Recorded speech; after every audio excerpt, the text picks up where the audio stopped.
Hey there, I'm Lee Ullman here with some big news from the National Young Farmers Coalition. We're partnering with Heritage Radio Network on a special season of The Farm Report. It's all about what's happening with the Farm Bill and how it impacts farmers and eaters. I am growing diversified vegetables on land that's been in our family for 150 years. And so with the pandemic, gentrification, property values going up, we had to sell the land and we lost it. Join us as we uncover the untold stories behind this massive piece of legislation that shapes how we grow our food, what we eat, and so much more. The problems we have had, those are things that come from earlier Farm Bill and USDA policy, right? Like Earl Butz, get big or get out. You know, it's my responsibility to know not only what I'm eating, but then like how that all came to be. And realize like, wow, like this piece of legislation, all this money, like it's technically something that I support as a taxpayer. While Congress debates the next Farm Bill, this is not just an invitation to listen. It's a call to action. Be part of the conversation. Subscribe to the Farm Report on Heritage Radio Network, wherever you listen to podcasts. My Family Recipe is a new podcast from Food 52 and Heritage Radio Network, bringing you cherished heirloom recipes and the stories behind them. Listen and follow wherever you get your podcasts. Hello, and welcome to Snacky Tunes. I'm one of your hosts, Darren Bresnitz. Hope everyone is taking a little bit of time to check in on themselves, check in with loved ones, friends, families, pets. We're just taking a little time to self-reflect as the holidays come closer. There's a little chill in the air, even out here in Los Angeles, which means sweater weather, which means we are super, super, super excited. Before we get started on today's new episode, we'd like to dedicate it to Anne Saxelby and her family. It was such a surprising loss. Our hearts are still heavy, and she will be missed. She was truly one of a kind. So sending a lot of love and support to everyone who knew her and loved her or just bought cheese from her. She will be missed. We have an episode coming to you all new from the West Coast. We cannot be more excited to sit down with executive chef and co-owner of Bar La Côte, Brad Allen Mathews, who recently opened its doors. It's the second restaurant from Daisy and Greg Ryan, two of our favorite people. And we talked to Brad about seafood. We talked to him about his early cooking days on the East Coast and ultimately the music that he plays in their new dining room. And then we chat with PB of Opus Orange out in Santa Monica. He talks to us about his new album, Object Lessons, about the album Miles from Nowhere, which came out coincidentally right before the pandemic, and making music his entire life. So please sit back, relax, and enjoy Snacky Tunes here on hrn.org. We talk about food, we talk about music, with musical dudes, finger on the pulse, Snacky Tunes.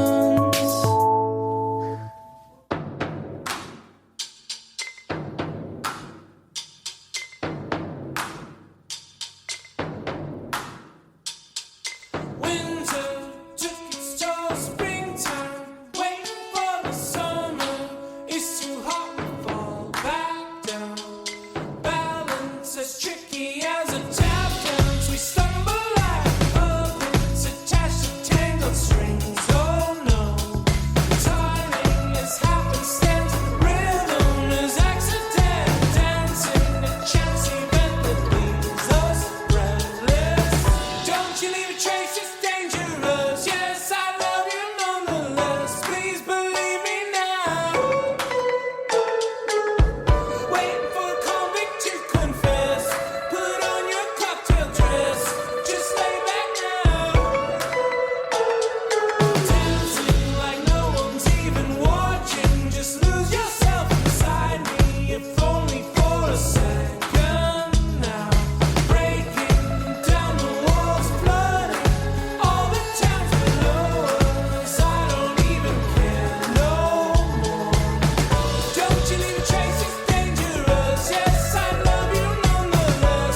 Brad, welcome to Snacky Tunes. Thank you so much for taking out the time of the restaurant. I know you guys just opened.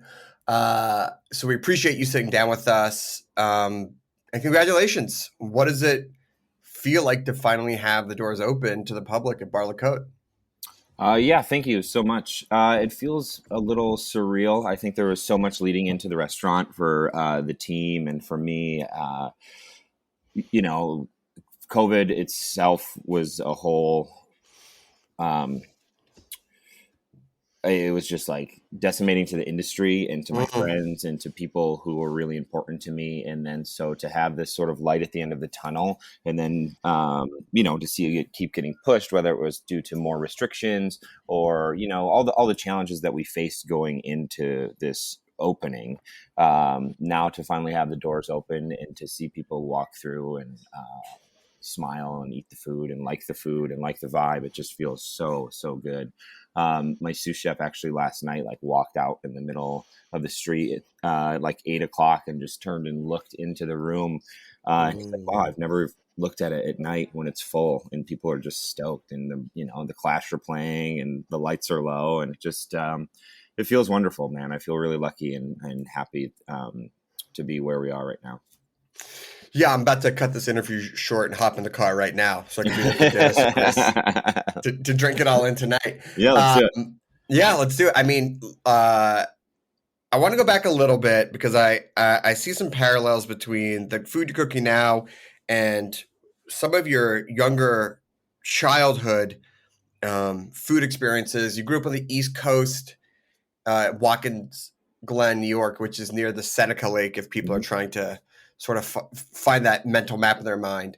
And you did a lot of foraging in the woods, fishing at the lake. Who was taking you out and what inspiration or what impression did those early trips out into nature to get food leave on you? Yeah. So my mainly it was like my dad and my grandmother. My father was like just an avid sort of sportsman.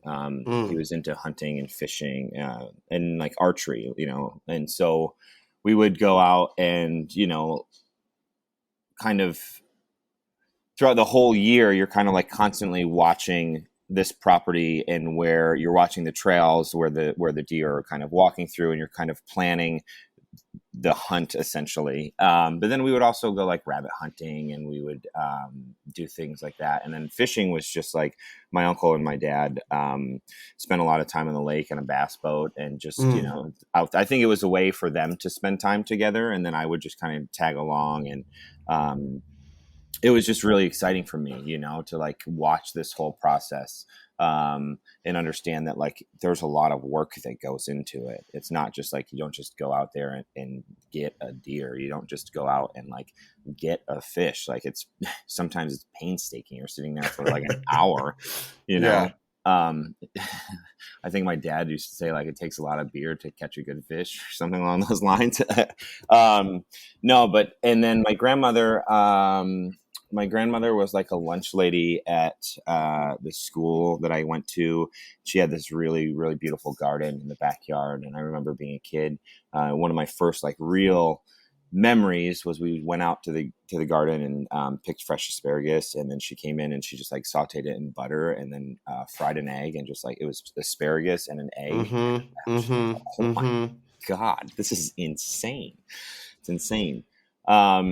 And then I was also, like my father was a butcher, my mother was a nurse. We didn't have a ton of money in our family. Sure. And I think that there was an opportunity for me to provide for myself a little bit. This was like in the late 90s. And so if I wanted to have like a track phone, I had to go and work at the local restaurant and bus tables and do prep so I could go and get a cell phone or go and save up some money to buy a car. So there was a necessity, but there was also like an interest in the world. And then once I, ultimately I think too, there's something to me that's so romantic about a dinner service, Sure. The whole pattern of the day.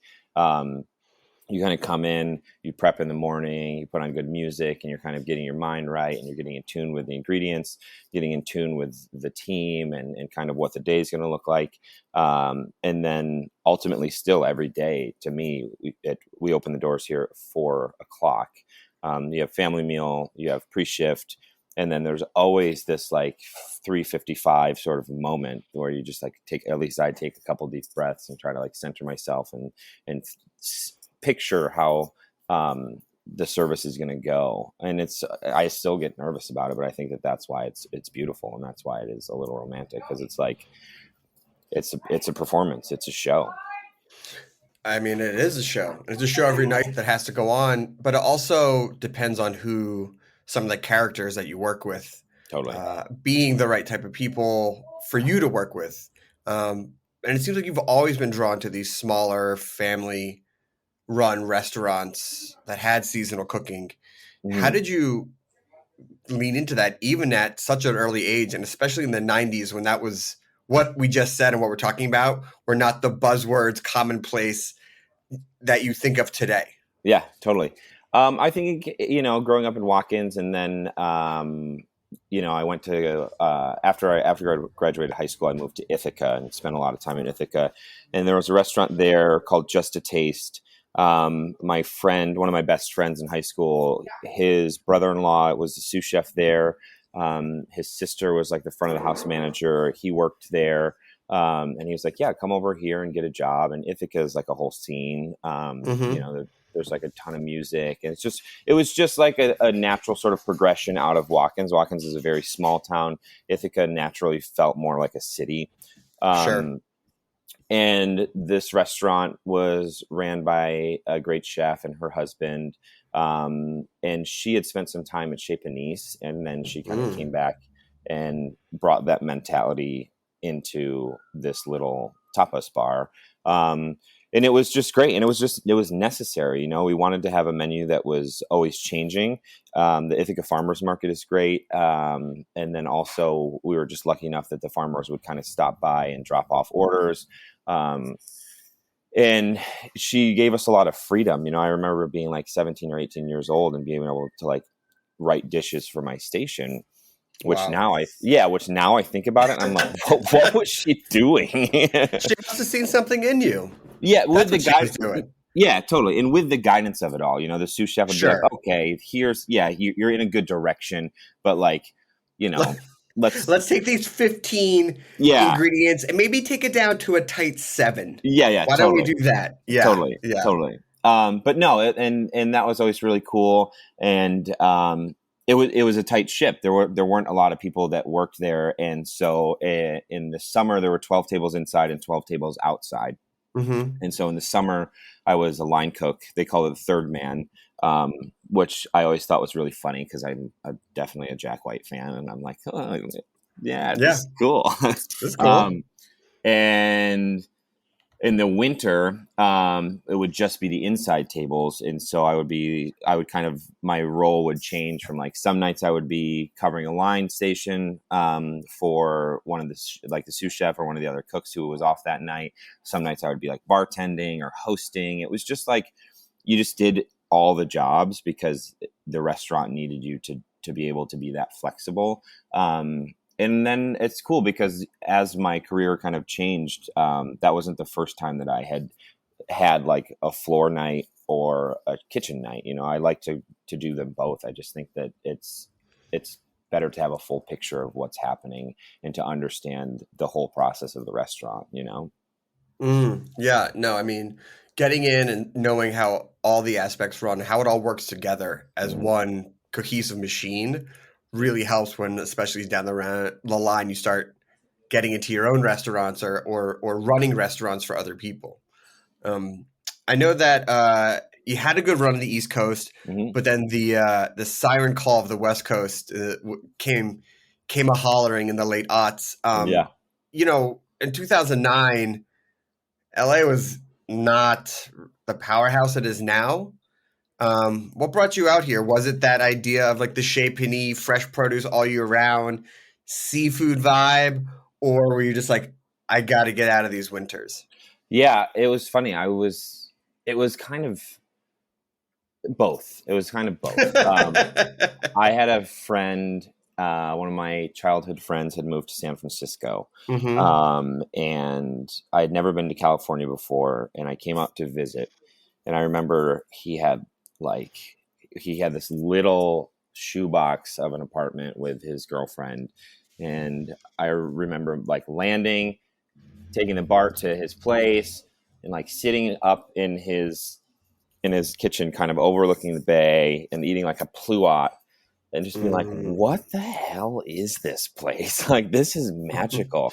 And then, we took like maybe a 2-week trip or something. And we had gone up to Napa, and then kind of cruised all the way down to Carmel, Big Sur. We didn't go as south as Los Angeles, but there was like just this feeling of California that I just immediately fell in love with. It was the coastline. I remember thinking just how dramatic it was, and how lovely it was. And the food was just everywhere we went. We'd go to the Ferry Building in San Francisco. We went up to Glen Ellen Star. And it was just like all the food was just hitting everywhere. And it was, it was a revolution, and so at the time, my thought was I initially had wanted to go to I wanted to be in a major market where I could kind of play that game. New York City was definitely a draw. I had some friends in there, and growing up in upstate, you spend a lot of time in New York City. Yeah. Yep. And there was naturally kind of a pull there. But then once I came to California, I was like, if I'm going to do it, if I'm going to commit to something, and I'm going to make like a really a life change, and this is the only time to do it. Because I felt like I was young enough, and I had saved up some money, and I didn't have a whole lot of attachments. And so, I just did it and landed in Santa Monica on 6th and Broadway. And I remember just printing out like 20 resumes a day and walking up and down the streets of Santa Monica, and just like not coming home until I had handed them all out. And I went to Bar Pincho, and I was initially super attracted to it because it was small. The menu was similar to what I had been cooking in Ithaca. Right.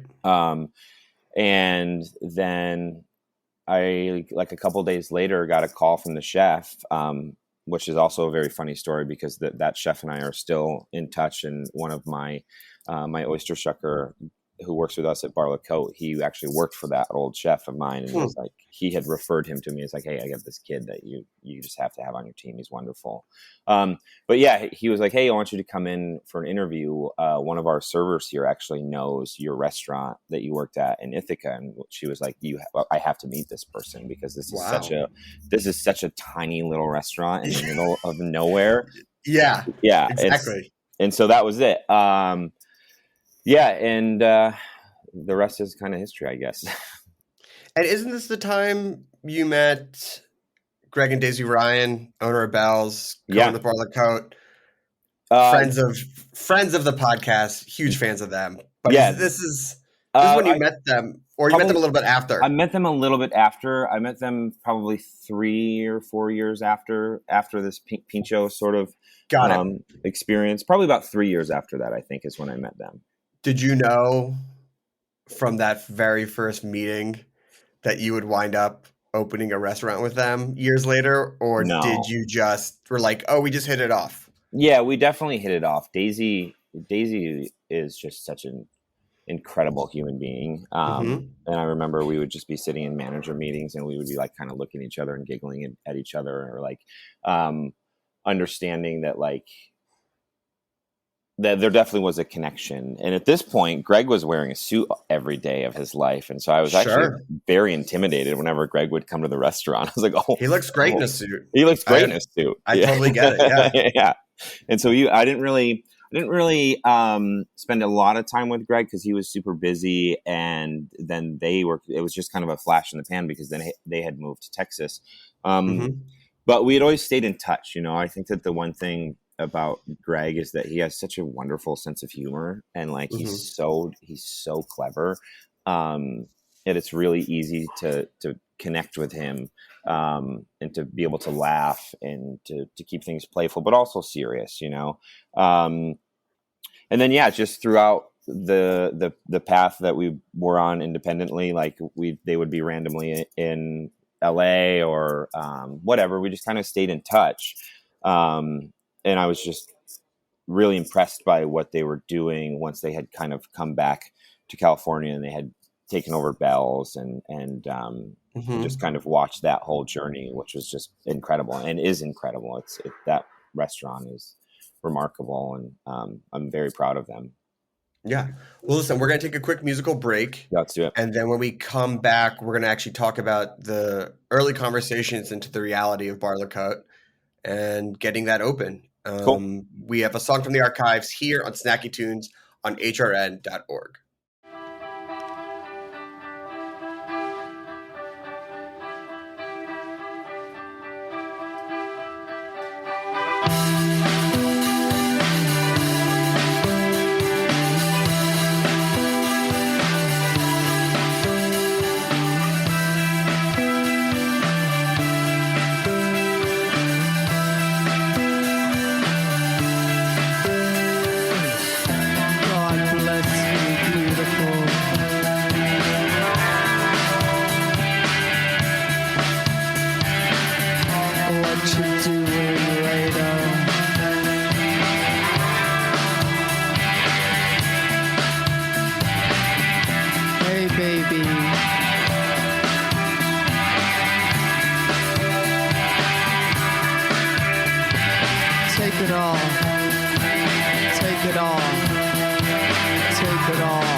If you think that those lines might get you something,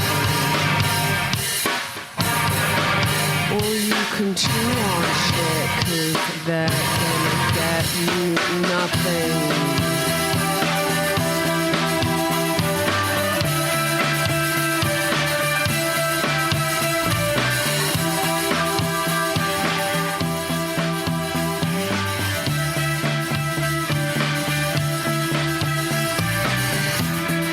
Doing, sweetheart?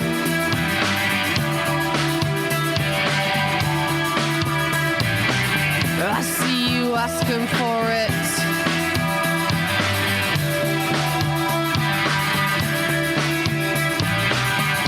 Oh yeah, oh yeah. Take it all, take it all. Take it all.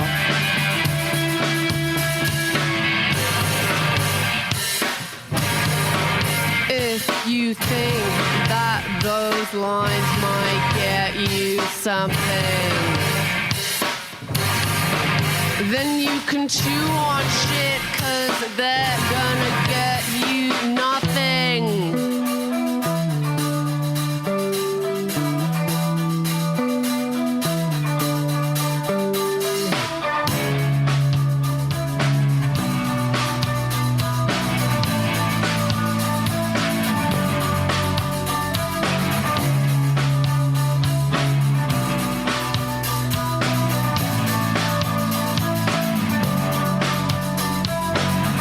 Get out of my way, get out of my way.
Welcome back to Snacky Tunes. We are chatting with executive chef, co-owner, Bar La Côte, Brad Allen Mathews. Fantastic alliteration on that name. Bam. It's Bam. Oh yeah, literally Bam. There you go. Literally. So before we went to the musical break, we were talking about how you had met Daisy and Greg, who are also the co-owners in Bar La Côte, run Companion Hospitality. And they have done an amazing job getting Bell's off the ground, putting it on the map. You know, that first restaurant's always so tough, so special, and things like that. But sometimes I think the bigger challenge is getting the second restaurant off the ground, because you have an established brand, you're living and breathing by the first restaurant, and then you're like, okay, is the first restaurant established enough? Who do we partner with? What is the concept? Is it like Bell's TOO and it's just in a different location? Or do we do something that's new, but still there's a through line to the original location? So how do those conversations start? When did you guys start thinking that you might be able to want to work together? And how did you take some of the foundation of Bell's, but turn it into its own thing with Bar La Côte? Yeah. I think that's always the really difficult thing, is you don't want to just be a second version of it. So it was Greg slid into my DMs. There was one of my executives soon here at Bar La Côte now, Luis Gomez, was at Bell's and had posted a picture of beef tartare, a bathroom selfie with the wallpaper or something. And, love it. And so there was this whole trail of like, oh, how do you know this person? And so then Greg had reached out to me and was like, hey, so we have this project up here. Would you know anybody that would be like interested in potentially moving up here and opening a seafood concept? And I literally just sent the emoji of like the guy with his hand up. Sure. Classic. It's like, yeah. Has that replaced the 20 resumes? Just the raised hand emoji? Yeah, that was it. And so, yeah, I think Greg and I jumped on a phone call maybe that afternoon and had kind of planned out a little bit of a schedule where I could come up for a visit, to see the space, just kind of reconnect, come to Bell's, because I hadn't eaten and had a meal at Bell's yet. So I really wanted to go and see what they were doing there. And just reconnect, and just make sure that there was still chemistry between the three of us, and that there was still alignment between us all. And for me, at least, I was just so stoked. Like I was so excited. This area, the Central Coast, just reminds me of growing up in the Finger Lakes, like the long windy roads and the vineyards, winemakers and the restaurants and the dive bars. Like it just felt so calming and peaceful to me. And then, I think Bar La Côte, we had a vision for it, and we had sort of an idea of what it was going to be. And I think the more time we had because of COVID, and we wanted to be open like a year ago, and the more time we had, the more we thought about it, the more that we worked together. I spent a good amount of time at Bell's before, just kind of working the fish station there, and practicing dishes and understanding the sensibilities behind the food at Bell's, and then also understanding how to do similar soulful food, but have its own identity, so that it doesn't just feel like Bell's 2.0. And I also think that we have the Spanish and Portuguese sort of influence in our menu, where Bell's has a French influence. So I think that that's like a major definitive difference. And I think that also really truly helps. It helps me kind of cook within not necessarily a box, but within these parameters of like, okay, this is what the concept is, and so this is how we have to do it. It's like, okay, if I'm going to write a rock album, then I want to write a rock album. If I want to write like a whatever, it's just like having this picture of what you want it to be.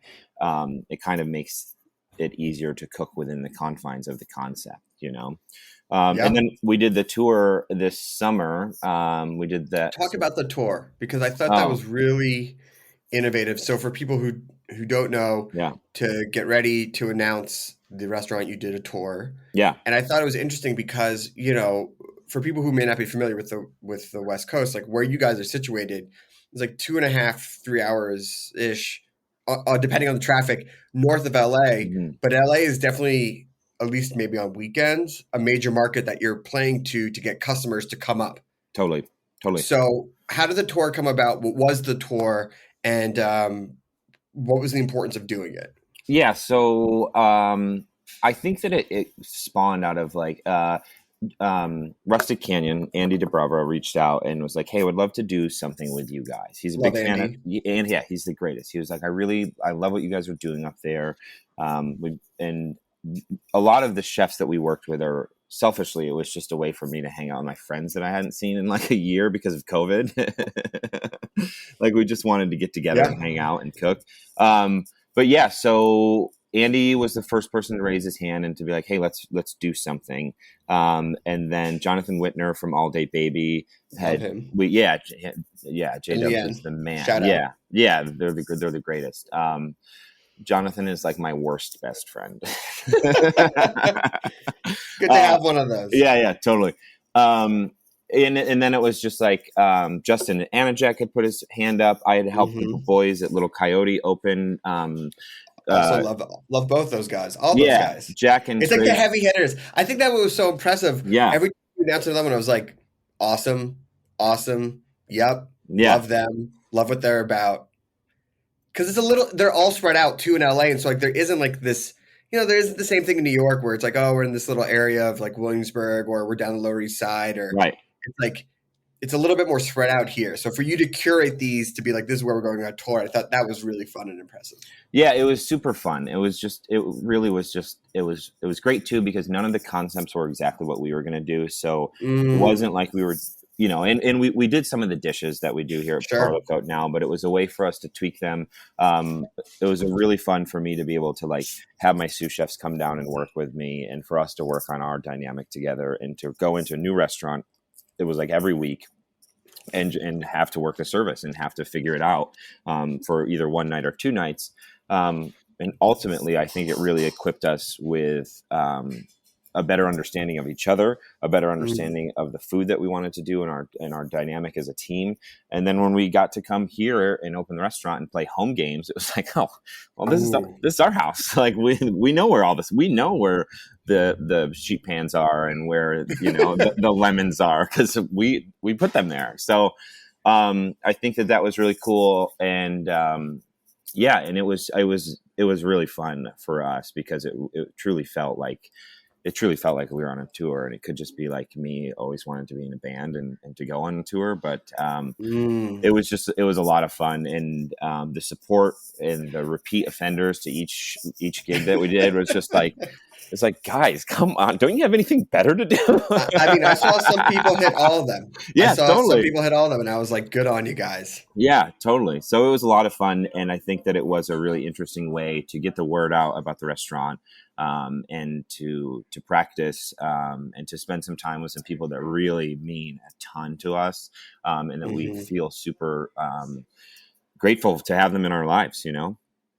Yeah, I mean, speaking of that home field advantage, one of the great things about opening up a new spot is getting to design it and craft the mood and make the playlist. What can people expect when let's see, it's the fall, winter now. So let's say it's 7:38, it's dark, a little chill in the air. They walk in, everything's humming. Yeah. What am I seeing? What am I hearing? What am I feeling? I think you're going to immediately have a great sense of warmth. Grace Gates, our general manager, is unbelievable. Shout out. Grace Gates. She just is such a player and such a like spirit animal for the restaurant. So she will undoubtedly be on the floor somewhere, just like doing what she does. And I think it's always a great time to have raw bar and oysters and things like that. So we're really lucky. You sit down and chances are it'll be like the Cramps or the Clash or something like that playing.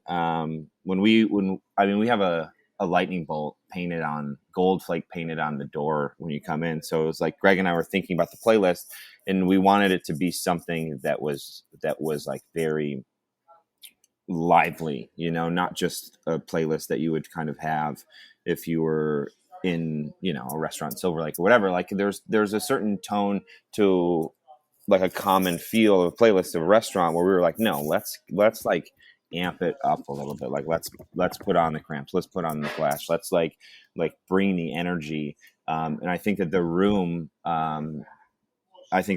also brings a lot of energy. The team brings a lot of energy. So it's like, it feels electric in here, and it's an open kitchen, and it's a very busy kitchen. And so there's just energy that is just kind of pumping out of the kitchen, onto the floor. And I think the guests feel it too. You know, there'll be like a Cure song will come on, and there'll be like an older couple sitting there, and they'll be like singing along to it. And it's like, you're like 70 years old and you're singing to the Cure in the restaurant right now. This is fantastic. Like the energy is just, the energy is just great. And the food, I'm so excited and proud of the food. Everything from our, we have a vegetarian paella dish, which is just a killer, chorizo clams dish. We have whole roasted fish. And, you know, I wanted to write a menu that felt, that will change seasonally, but like it kind of felt like a greatest hits of what my path has been like so far. So there's things that feel like a Fishing with Dynamite dish. There's things that feel like they were at Bar Pincho. You know, we have a leg of Iberico ham here, which is like a kind of definitely a nod to back in those days, and paella and gambas al ajillo, these things that just meant so much to me and that just fit in these walls so well. And also it's just a call to like the history of where I've been and to great chefs, you know, like I think that there's a really beautiful story along anybody's career and like what makes a restaurant. And I just wanted to do that to the best of my ability with the menu. I love that. And I love that you're opening in an area that is both rooted in history, but also moving forward. And you guys have also started to ingratiate yourselves into the community. You're not just opening without a sense of place. Like you're using local produce, you're using your local seafood. But you guys are also doing charity work, the Feed the Valley campaign and giving back to the community. You know, why is that important to look? You have enough on your plate opening up a new restaurant. Why go that extra mile to say like, no, we're also going to give back to the community when our doors are open? Yeah, I think that it's just an understanding of like the understanding of the area, and knowing that like if you didn't have farmers, and if they didn't have their whole team of people that might be food insecure or some, you know, their children might, because of COVID, they're not getting like their meals at school or whatever, understanding that we're in a situation to where we can help that, and that ultimately it makes everybody's life better.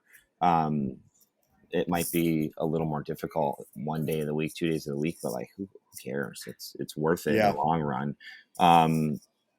It's worth it in the long run. And also it just feels like the right thing to do, especially after COVID and what it felt like to be in this industry and to just watch it crumble, watch your friends and your brothers and your sisters, like just take hits and not come back from them and not come back, you know? So it just feels like ultimately like the right move to give back as much as you can.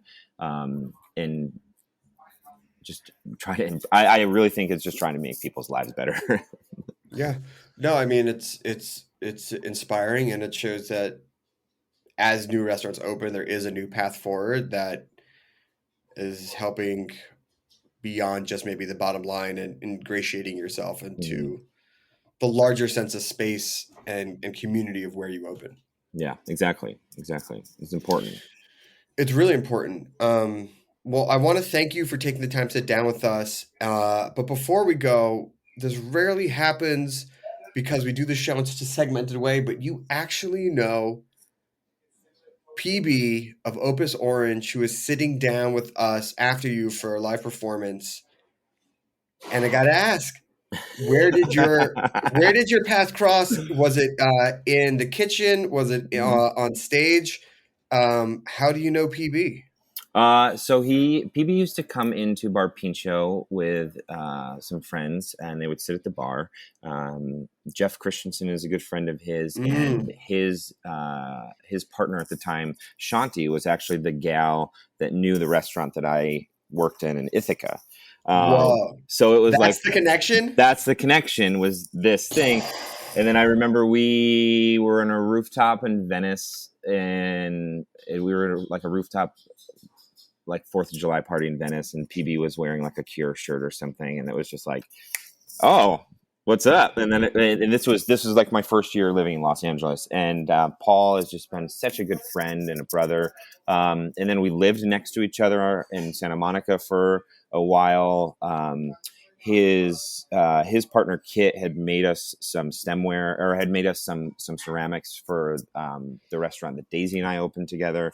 Paul has just been also always so supportive of like me playing guitar and like my sort of musical side of my life, and has always been like, yeah, come over to the studio and like I'll just help you kind of smash out some songs, or like whatever, you know. And it's just, he's just been a brother and a friend and an inspiration and support, all of it. He's just a great guy, and he's unbelievably talented.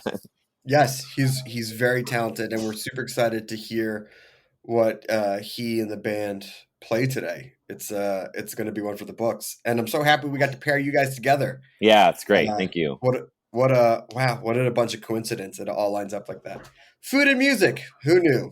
Hey, it doesn't suck. It doesn't suck. Well, listen, if people want to check you guys out, follow you online, swing in, where can they go? What's the best way to get a reservation? Barlacote.com. You can check out our Instagram, Barlacote. We can book on Talk on both the websites and on Instagram.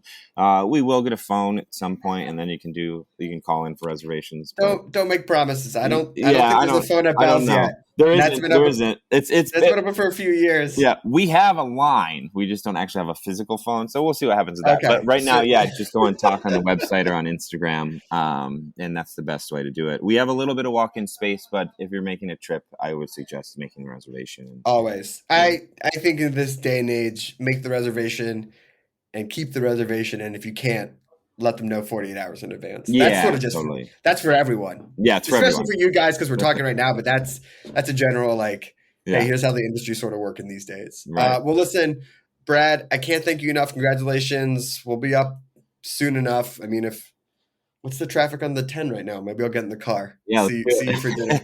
All right. Thanks a lot. I really appreciate it.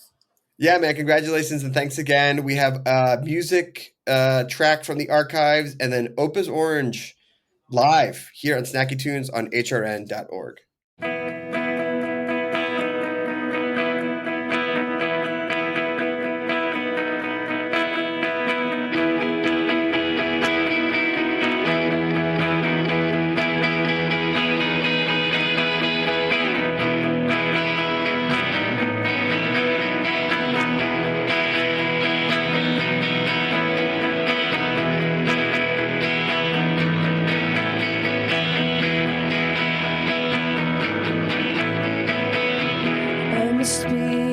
Different haze, floating in water and fading away, touching the sky for once in my life. Heaven can wait, but not tonight. Leaving the window of things that I lack. Wherever I go with you now. Some say dreaming is a waste of time. I've got nothing else in my life. Oh, honey. Oh, honey. Oh, honey. Oh, honey.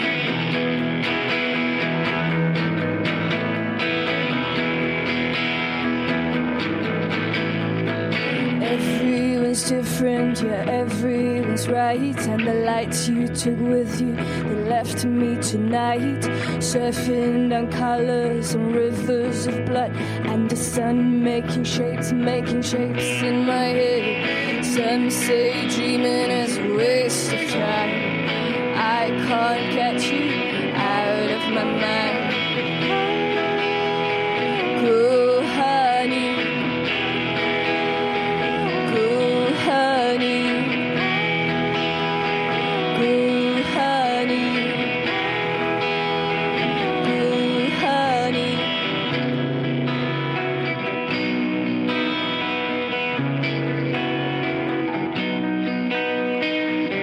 Driving down on the 45, and in only seconds time. Driving down on the 45, and in only seconds time.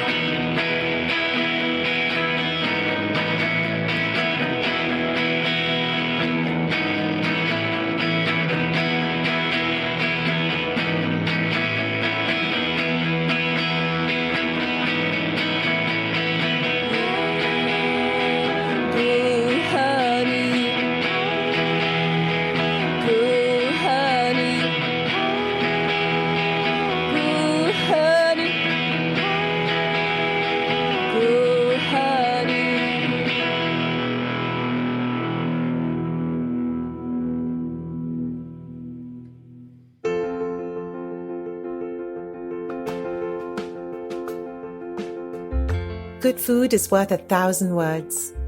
This is Aarti Menon, and I'm delighted to share a new podcast with you, My Family Recipe, from Food 52 and Heritage Radio Network.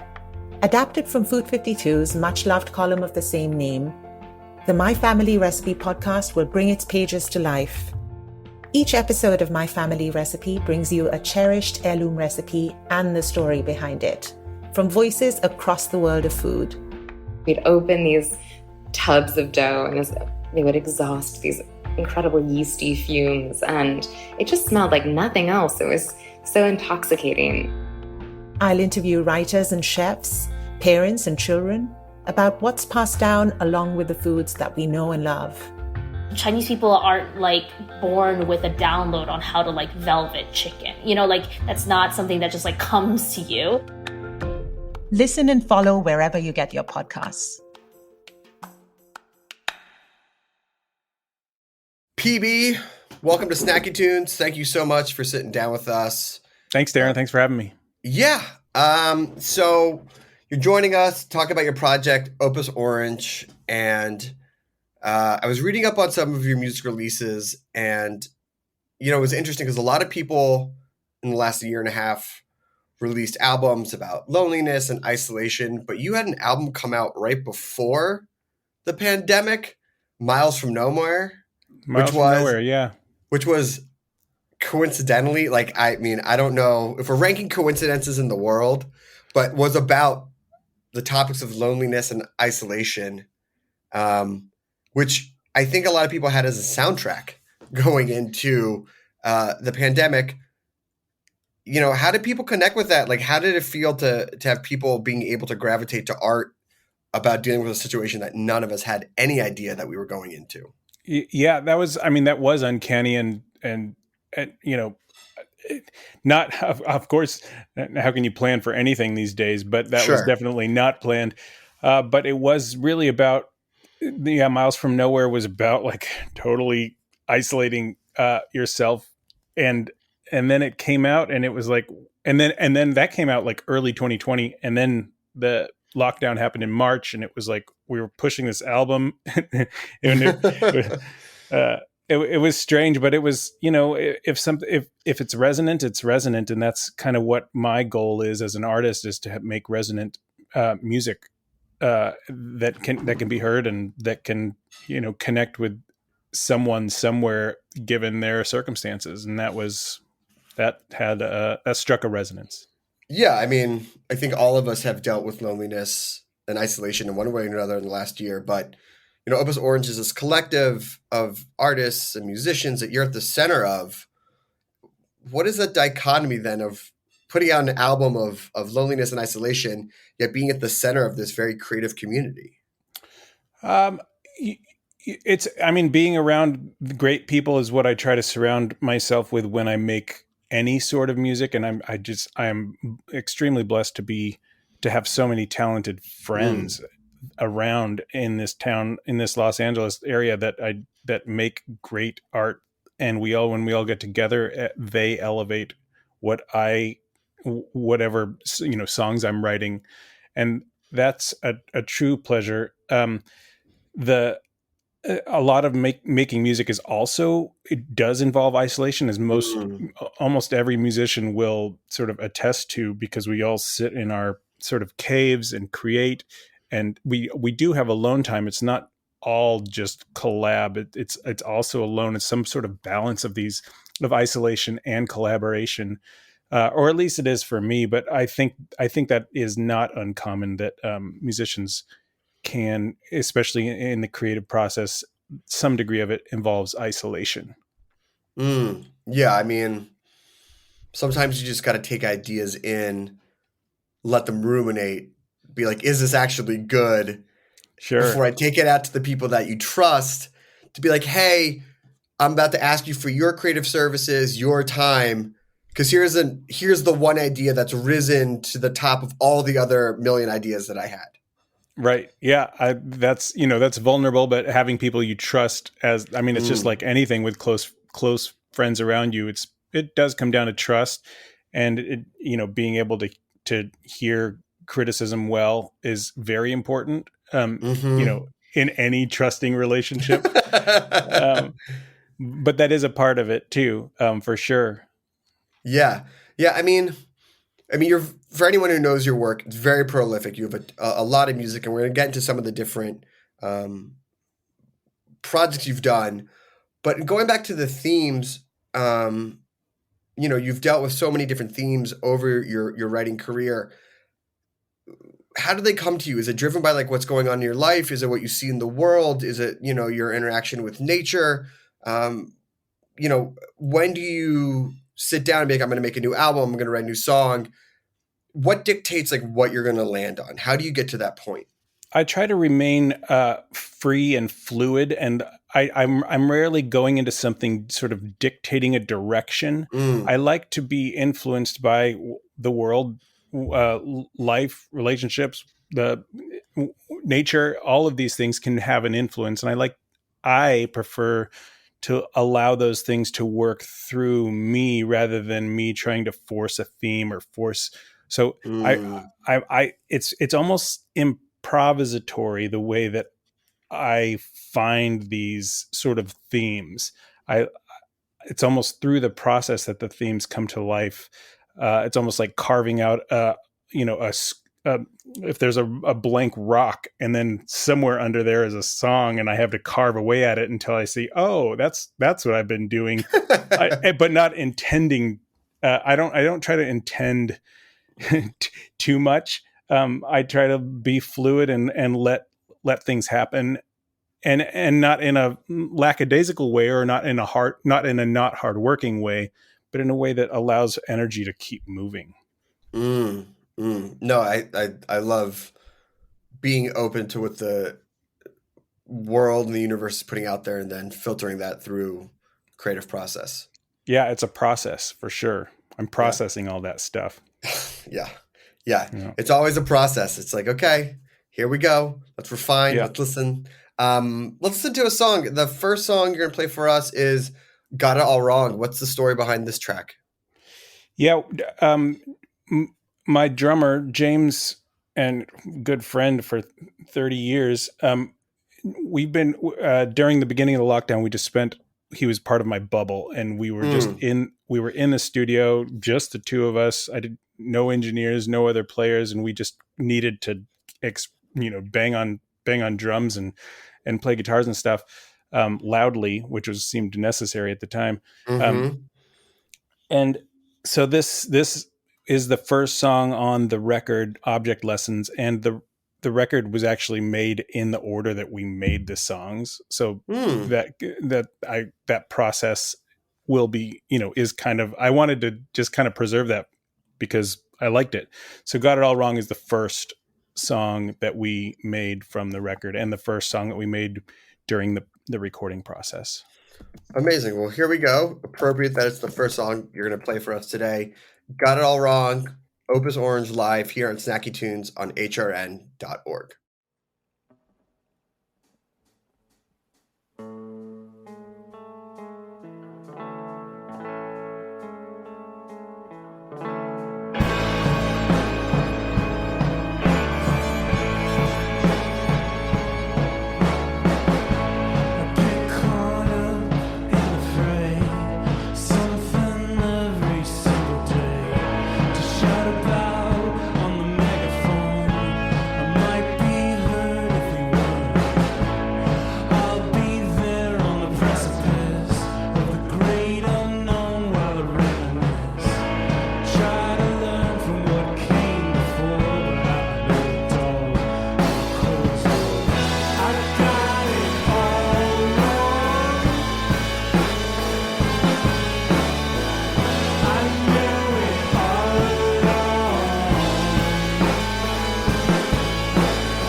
Amazing. Loved it.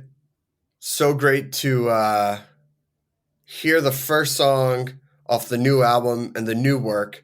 But I want to go back a little bit because you're one of those musicians who we love because you've been doing it before you even knew that you were doing it or even set in career, because you started when you were 8. And you start composing, not just, I remember when I was 8 and I was like dinking around on the piano and I was like, this just feels like a chore. But you were actually like writing music, you were into it, you were composing, creating. What do you remember from then, if anything, that still rings true for you today? Yeah, starting early, I remember being kind of what we talked about earlier, being influenced by things that were happening, and it was an Olympics year at that time, and I was 8, and I thought that was pretty cool. And so on the piano, and I just started, so I was in kind of for those that know piano, I was in the C position, just like very basic. You put your hands on the keyboard, and I wrote it was called March of the Champions. There we go. It was kind of like had an Olympic marchy theme that was definitely influeed by the Olympics that were going on in that year. And so kind of what we were talking about, I let things kind of process through me, and I think that's been true since then. There is such that great thing about starting young where you don't edit yourself, because now you might go like, I'm not going to write a theme about the Olympics. Like, why would I even attempt to do something like that for either internal or external reasons, whatever? But because you started writing and started opening yourself up to the creative process at such a young age, what did that allow for when it comes to influences, like genres of music or being open to things, or just, 8, 9, you're still just open to the world. Yeah. What did you bring in that you would have maybe not brought in if you had started when you were like 18? That's a good question. I still do have an older brother. Great. And 3.5 years older, and he was super, and still is super hip. And so his influence on me musically is very strong, and to this day. And he was always kind of on the outskirts of society as a skateboarder and various substances and into punk and goth and new wave and things that are those, like, The Cure and Depeche Mode and New Order, and those are like in my blood because of having a cooler older brother, and that steered me away from sort of what kids were listening to in at that age and through junior high and through high school, which is pop, sort of radio stuff. And so I've always been a little bit on the I've always had a little aversion to sort of what is top 40, because thankfully because my older brother. And so like even though I was in the piano and in the academic sort of studying the classics and whatnot, I was also getting that influence from my brother's music, and that really kind of took hold and in a different way. And then at the same time, I was also, in junior high, I started playing in jazz band and through high school. So I was influenced by, and I never really liked listening to jazz, but I really loved playing it. And in jazz, you are kind of free to screw up and fail. And like, that's what improv is all about. And there's that freedom, I think you don't hear a lot of jazz in my music, but the freedom for imperfections and failure and allowing things to be instead of like hammering them into shape is something that I really do take with me and try to keep as I create. That's so great. There is a little bit of that ethos through line of jazz being the punk rock of its era, when the older generation said, absolutely not. What is this? and they were saying there are no rules to music. We can reinterpret this. And now it's become, like you said, what you play, it's middle school standards. The irony there of that through line, but seeing just, I think the ethos of like jazz and punk is very similar, at least in the infancy of both of those genres. Yeah. You know, speaking of family, I also read that your parents were extremely supportive of your creative endeavors, which does not always happen when someone picks the arts. How did their support guide you and help you and allow you to continue on this musical career? Yeah, I mean, in high school, when I even switched high schools my junior year because I wanted to be in a better jazz ensemble and a better music program. This is outside of Sacramento. And you know, switching public schools is a little weird because it's like, where do you live? And why don't, so somehow my mom finagled it that I could switch to a high school that's 40 minutes away, even though there's one like I can walk to. Right. But because the music program was great, and that, you know, that's one indication of my folks' support for, oh yeah, that's what you want to do. Let's figure it out. And those 2 years, junior, senior year of high school, were so formative for me in solidifying music as the trajectory in my life. And so then going into college and studying classical piano for 4 years for a Bachelor of Music degree, you know, again, there are parents out there that would not support sort of a college trajectory in the very unstable music world, or even a career. But I didn't go for a career. I went really to study and learn the art of and the depth of classical music. I didn't want to be a teacher. I didn't want to be a classical music performer. I just wanted to learn the art of piano and dig in even deeper than I already had. And that's why I went, and again, very grateful to my folks for supporting that decision. Without it, it would have been quite a bit tougher, you know, if there wasn't financial support, if there wasn't emotional support, all of these tangible and intangible support things that parents can or can't give or don't give. That it was very important, and I'm grateful. That's amazing. Well, we're going to hear a song, and then when we come back, I want to talk a little bit about that professional career where, you know, music really has been such a big part of your overall life. But we have Breaking Mirrors coming up next. What's the story behind that song?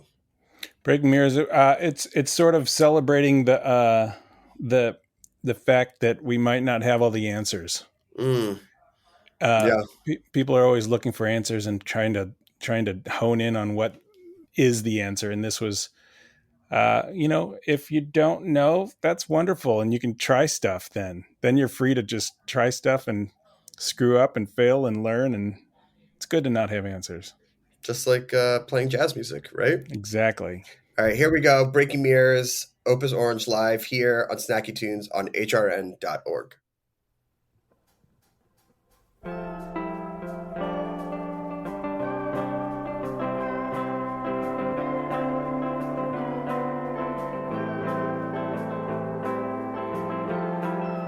Everyone's a pro.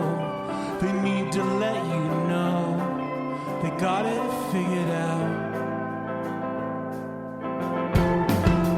Taking all our pills forever or until we're up or we're down. Trying all my luck, overthink to deconstruct the chaos all around. Now we're breaking mirrors, we're walking on the ladder.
Welcome back to Snacky Tunes. That was just Breaking Mirrors live from Opus Orange.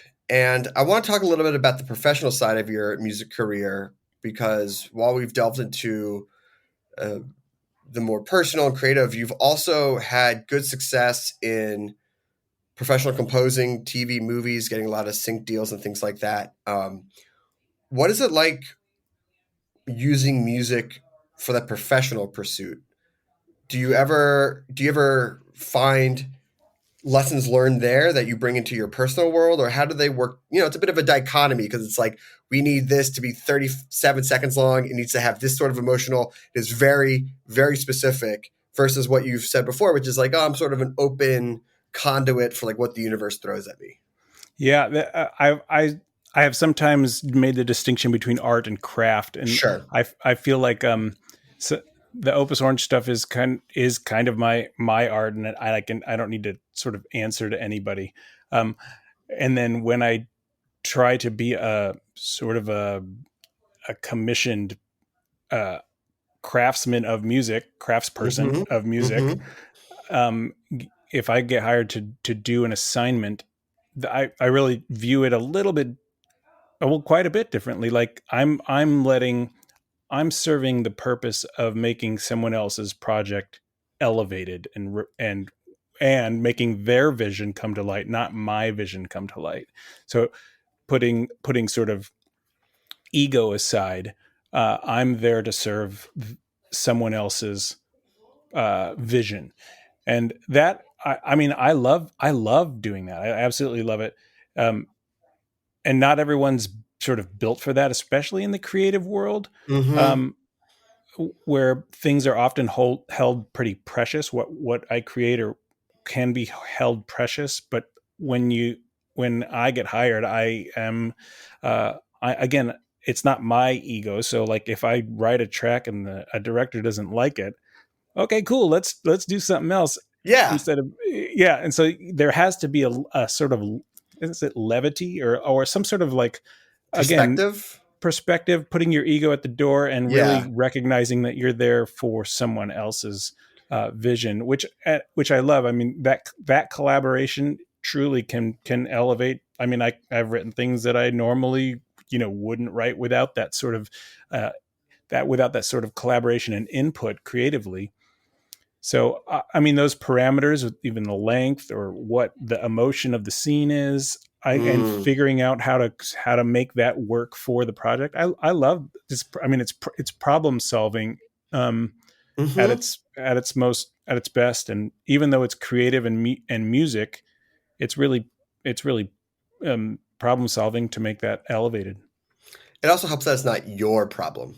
Like, you're solving someone else's problem. Right. Sure. I mean, it is my problem if the director really doesn't like it. Sure. But it's, let's talk a little bit about Object Lesson, which was the album that your recent release, and you mentioned a little bit about recording it during the pandemic. But when you're staring down your own problems creatively and you're like, oh, I'm sort of stuck, and then someone comes along and like, hey, real quick, I need you to solve my problem. Focusing that attention on someone else's craft or work might get you out of the mental block that you need on your own stuff. Yeah, it's a good exercise, I think, to be able to keep moving and to be able to do revisions and to not sort of stagnate or come into a wall that you can't get behind. So even with my own stuff, I do try to, if there's not an impasse, but if there's a hurdle, you just keep throwing things and moving things and keeping energy flowing. That's the most important thing in both aspects. And I take that sort of with me. Like, I mean, with commission stuff, you have a deadline, you have to get it done, whether you feel it or not. Like, there's, whether you're inspired or not, you like jobs, commissioned work has parameters like that. And bringing that sort of aspect to even my own Opus Orange stuff is pretty useful to keep it flowing and keep energy moving and try to prevent stagnation and impasses.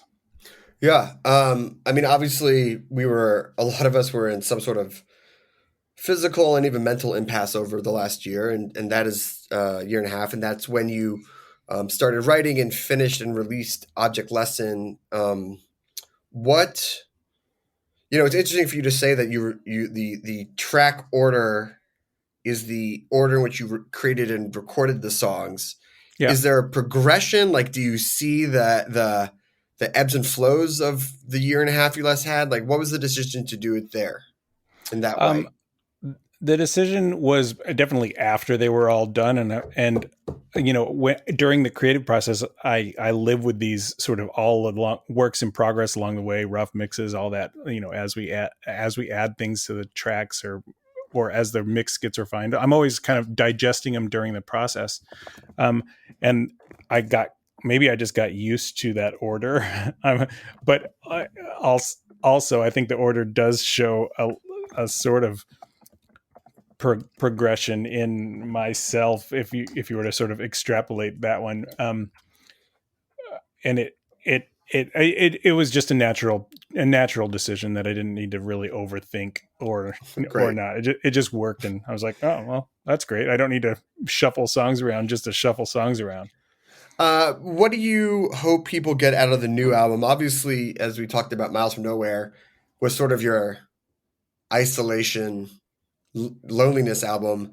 But this one, you talk about getting together in a room with, the drummer and being with people. And also, I know that some of the influences were connecting with people through live streams. Like, ironically, it seems like a coming together type of album.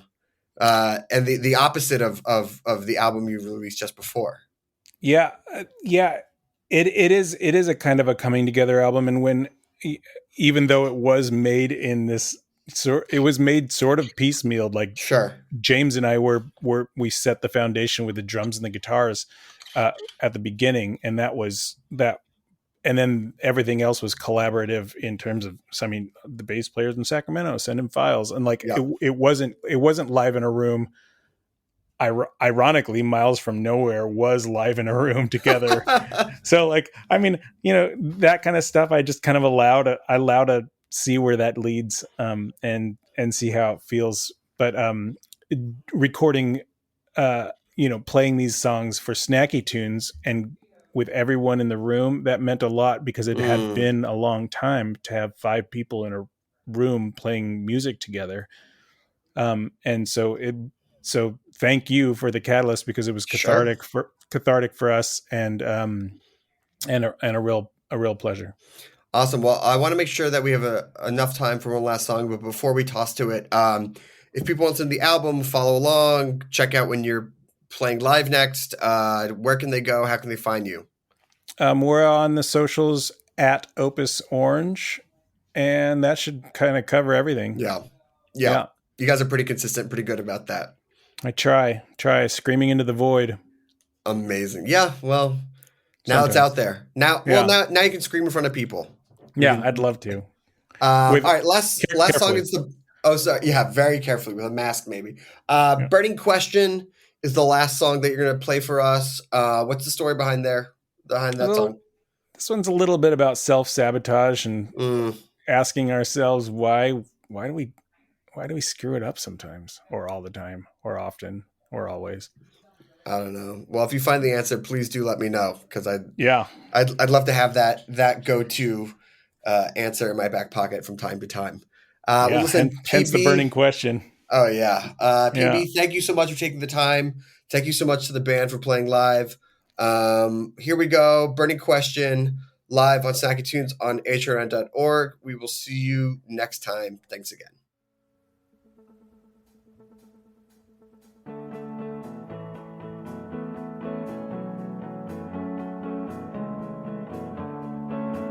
Here's the burning question hanging in the air. I breathe, it's an object lesson, obvious to all but me, like the time you told me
We talk about food, we talk about music, with musical dudes. Finger on the pulse, snacky tunes.